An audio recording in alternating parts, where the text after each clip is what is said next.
สุดท้ายมองมองนี้สมาคมทำไมมาการชนะสมาคมกรรมเจี๊ย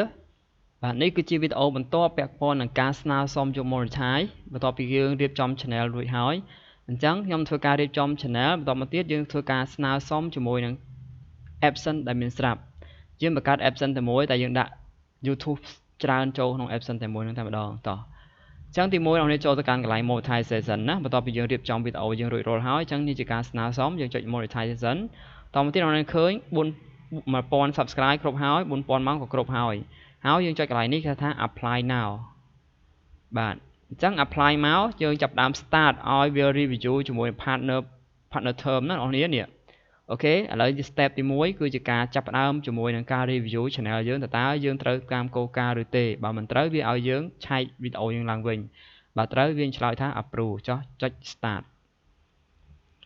บ่โดยสารก่อนในประเทศไทยโอ้ปากกายแมน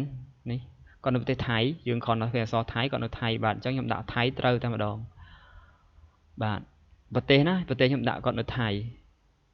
โอเคจังแล้ว YouTube ทัวการจับดาวทัวการตรุปนิดในช่องก่อนถ้าตาตรำเติร์ดตามมาไว้ได้ YouTube ดำเนินการโอเค very good โชคใจจังเมื่อท้ากดเติร์ดบ้าน approve คลายจี partner program termจัง step ที่ปีคือจะการบังคับใน Google AdSense จังในปีนี้ខ្ញុំមិនបានបង្កើត Google AdSense ថ្មីទេគឺខ្ញុំ apply ជាមួយនឹង Google ដែលមានស្រាប់ Google AdSense ដែលមានស្រាប់ចុច start តមកទៀតខ្ញុំជ្រើសកន្លែងនេះកន្លែងនេះមានថា I don't know មានថាយើងអត់ដឹងអីទេតែយើងអាចជ្រើសចឹងណាកន្លែងនេះមានថាយើងមិនមាន account ទេអញ្ចឹងគេត្រូវឲ្យយើងមកកើតប៉ុន្តែនេះខ្ញុំមាន account ស្រាប់អញ្ចឹងខ្ញុំជ្រើសលើឲ្យលើតែម្ដងណាខាងលើគឺ yes នេះថាខ្ញុំមាន account AdSense ដែលមានស្រាប់ខ្ញុំមានផងខ្ញុំហើយទី2គឺខ្ញុំអត់មានទេទី3ខ្ញុំអត់ដឹងហ្នឹងធ្វើម៉េចមានតែបង្កើតថ្មីអញ្ចឹងខ្ញុំឆ្លើយថាខ្ញុំមានស្រាប់ហើយអញ្ចឹងខ្ញុំជ្រើសថាពាក្យមានហើយស្រួលចុចមកចុច continue បាទព្រោះ AdSense យើងមានរួចហើយបាទអញ្ចឹងយើងជ្រើសរើសជាមួយនឹង email ដែលយើងមាន AdSense ហ្នឹងនេះគឺជា email ដែលភ្ជាប់ជាមួយ AdSense បាទអញ្ចឹងវានឹងចាប់ផ្ដើម link URL ទៅជាមួយនឹង AdSense តែម្ដងយើងចុច accept associate បាទតមកទៀតយើងចុចថា redirect បាទអញ្ចឹង YouTube នឹងធ្វើការរុញចូលមកកាន់ AdSense នឹងតែម្ដងអូខេអញ្ចឹងទីទៀតវានឹង process នៅ YouTube ទាំងមូលបញ្ចូលមកដល់ហ្នឹងអូខេបាទឥឡូវវាចាប់ផ្ដើម process ទាញមកដល់ទិន្នន័យតមកទៀតយើងចូលទៅកាន់ channel របស់យើងវិញណាទៅកាន់ YouTube Studio Beta វិញ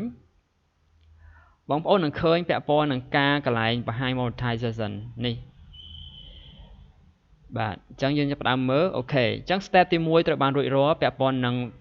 review partner program term អូខេ step ទី2អូខេអញ្ចឹង step ទី3គឺជាការ review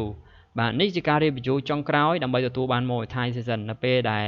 មួយថ្ងៃពីរថ្ងៃ3ថ្ងៃវានឹងធ្វើការឆ្លើយតបថាយើងអាចបើករកលុយជាមួយ YouTube បានឬទេបាទអញ្ចឹងចប់ហើយពាក់ព័ន្ធនឹងការស្នើសុំ monetization ជាមួយនឹង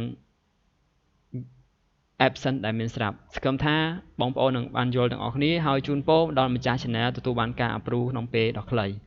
បាទអរគុណសម្រាប់ការតាមដានទស្សនា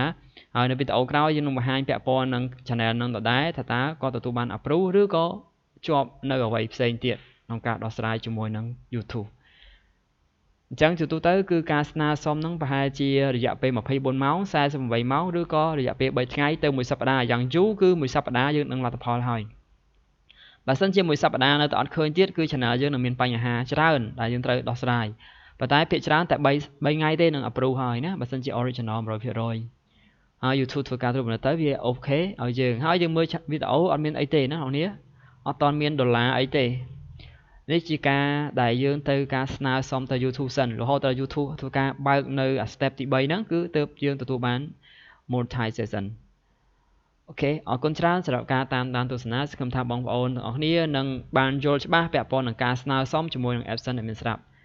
Complete click subscribe ដើម្បីទទួលបានវីដេអូថ្មីនិងវីដេអូបន្ទាប់ពាក់ព័ន្ធនឹងការភ្ជាប់បន្តទៀតជាមួយនឹង Google AdSense ក៏ដូចជាបញ្ហា Google AdSense បាទអរគុណច្រើនបាយបាយ